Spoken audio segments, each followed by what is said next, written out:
Assalamualaikum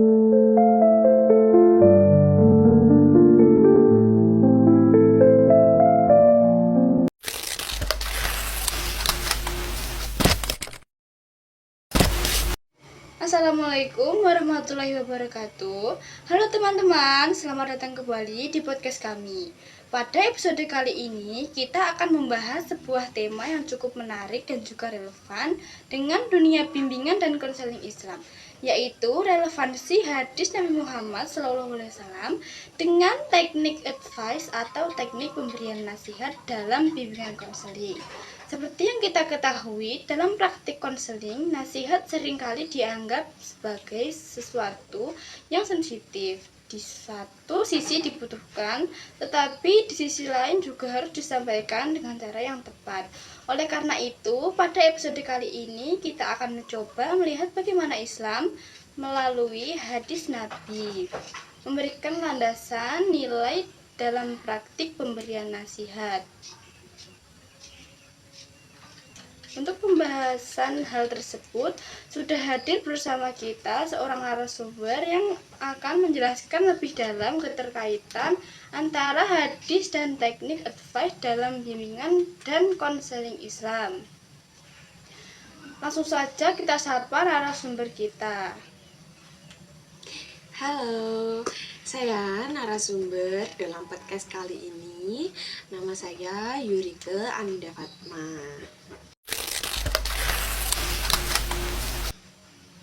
Baik, untuk memulai pembahasan, kami persilahkan kepada narasumber untuk menjelaskan terlebih dahulu bagaimana konsep nasihat dalam bimbingan dan konseling Islam.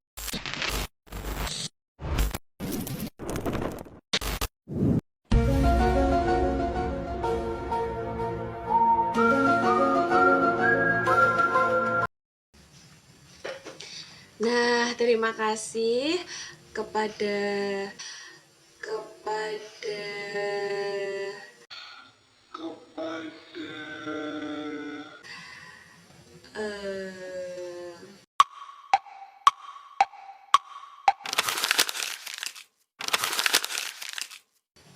teman-teman. Nah, di sini saya sebagai narasumber akan menjelaskan ya. Nah, jika teknik kita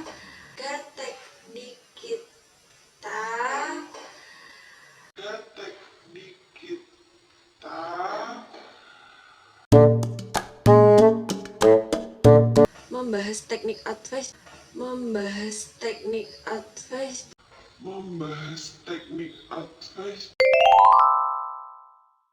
maka penting untuk memahami bahwa nasihat dalam konseling tidak berdiri sendiri, melainkan memiliki dasar etika dan tujuan yang jelas. Nah, dalam hal ini ajaran Islam melalui hadis Nabi Muhammad SAW memberikan landasan yang kuat. Dalam praktik konseling, konselor ini sering dihadapkan pada situasi di mana konseling ini mengalami kebingungan, tekanan emosional, atau ketidakmampuan menentukan pilihannya sendiri. Nah, pada kondisi ini atau pada kondisi tertentu seperti ini, konselor dapat menggunakan teknik advice, yaitu memberikan nasihat atau arahan yang membantu konseli memperoleh kejelasan. Nah, namun nasihat tersebut tidak boleh bersifat memaksa atau menggantikan peran konseli dalam mengambil keputusannya sendiri.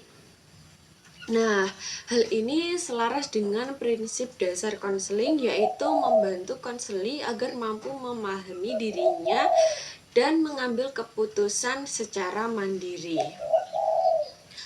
Nah, adapun hadis pertama yang menjadi landasan utama dalam pembahasan ini adalah hadis riwayat Imam Muslim, di mana hadis tersebut berbunyi seperti berikut. Bismillahirrahmanirrahim.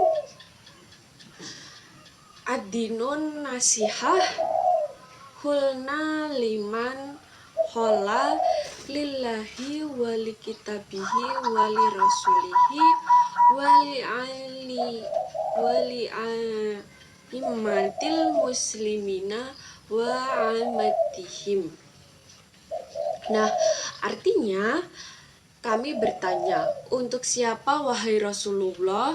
Beliau menjawab, untuk Allah, untuk kitabnya, untuk Rasulnya, untuk para pemimpin kaum muslimin, dan untuk seluruh umat Islam. Nah, hadis ini menunjukkan bahwa nasihat merupakan inti dari ajaran agama Islam. Artinya, nasihat bukan hanya aktivitas sosial biasa, melainkan bagian dari pengalaman iman. Nah, dalam konteks ini, nasihat harus dilakukan dengan niat yang ikhlas dan bertujuan untuk kebaikan pihak yang dinasihati. Nah, jika kita gali lebih dalam, hadis ini juga mengajarkan bahwa nasihat memiliki cangkupan yang sangat luas. Nasihat tidak hanya ditujukan kepada individu tertentu, tetapi juga mencangkup tanggung jawab moral dalam kehidupan bermasyarakat. Nah, oleh karena itu, nasihat tidak boleh disampaikan secara sembarangan karena membawa konsekuensi moral dan spiritual. Nah, dalam konteks bimbingan dan konseling, hadis ini memberikan pesan penting bahwa pemberian nasihat oleh konselor harus dilandasi nilai keikhlasan dan kepedulian, bukan sekedar menjalankan teknik komunikasi. Konselor tidak boleh memberi nasihat untuk menunjukkan superioritas, melainkan untuk membantu konseli itu lebih berkembang. Nah, teknik advice dalam bimbingan konseling ini sejalan dengan hadis ini, karena konselor hanya memberikan nasihat ketika konseli benar-benar membutuhkannya atau ketika konseli meminta arahan. Nah, dengan demikian, nasihat menjadi sarana pendampingan bukan bentuk dominasi. Jadi tidak mendominasi dalam praktik komunikasi dasar dalam bimbingan konseling. Nah, kemudian hadis yang kedua yang relevan dengan bimbingan dan konseling Islam itu berbunyi sebagai berikut. Bismillahirrahmanirrahim. Nafasan mu'minin kurbatan min kurabid dunya nafasallahu anhu kurbatan min kurabi yaumil kiamah. Nah, hadis tersebut memiliki arti sebagai berikut. Artinya, barang siapa meringankan kesulitan seseorang mukmin di dunia, maka ia akan meringankan kesulitan di hari kiamat. Hadis ini menekankan pentingnya empati dan kepedulian terhadap kesulitan orang lain.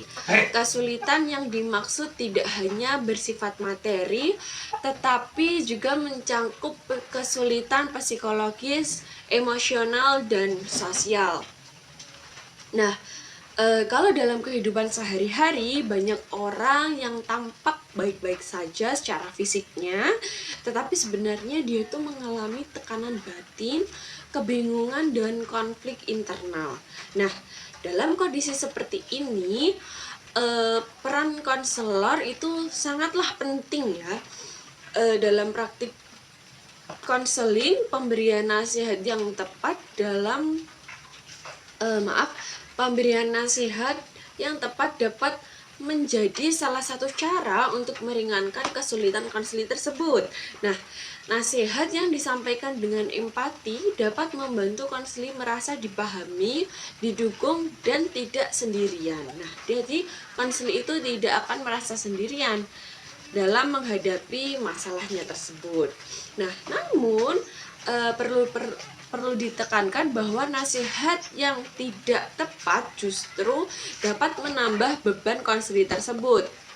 Oleh karena itu, konselor harus mampu membaca kondisi emosional konseli sebelum memberikan teknik advice. Nah, prinsip ini sejalan dengan pesan hadis bahwa membantu orang lain harus dilakukan dengan cara yang benar agar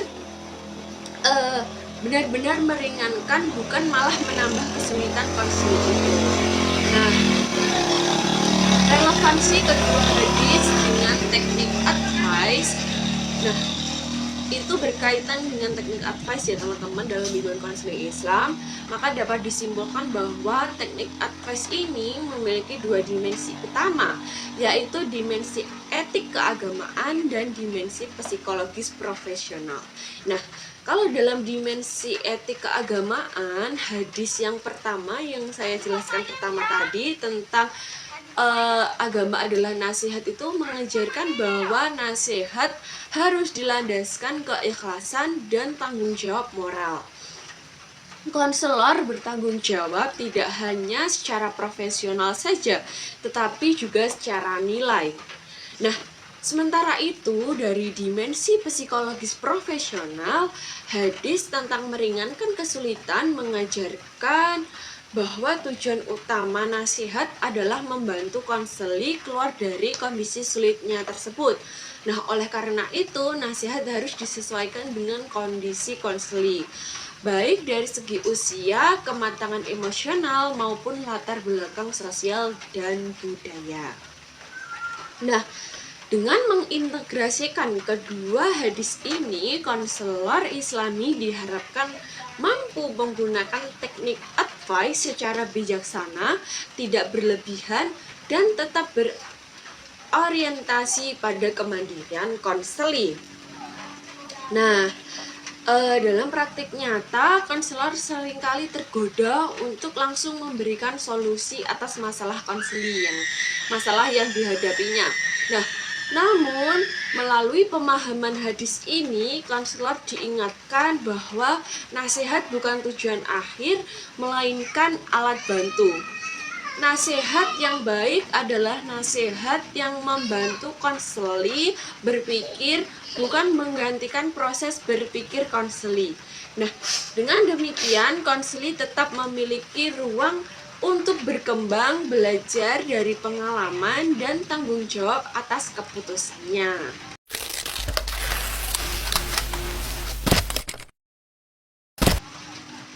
Terima kasih kepada narasumber atas penjelasan yang sangat menarik dan bermanfaat.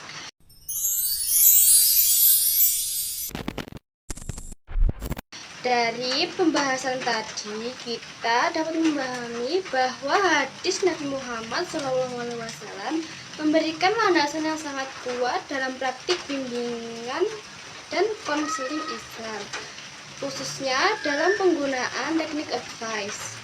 Nasihat bukan hanya sekedar teknik komunikasi, tetapi juga mengandung nilai moral, spiritual, dan kemanusiaan. Semoga pembahasan ini dapat menambah wawasan kita semua, khususnya bagi teman-teman yang sedang menempuh studi di bidang bimbingan dan konseling Islam. Terima kasih sudah mendengarkan podcast kami kali ini. Wassalamualaikum warahmatullahi wabarakatuh. Terima kasih. Terima kasih. Terima kasih.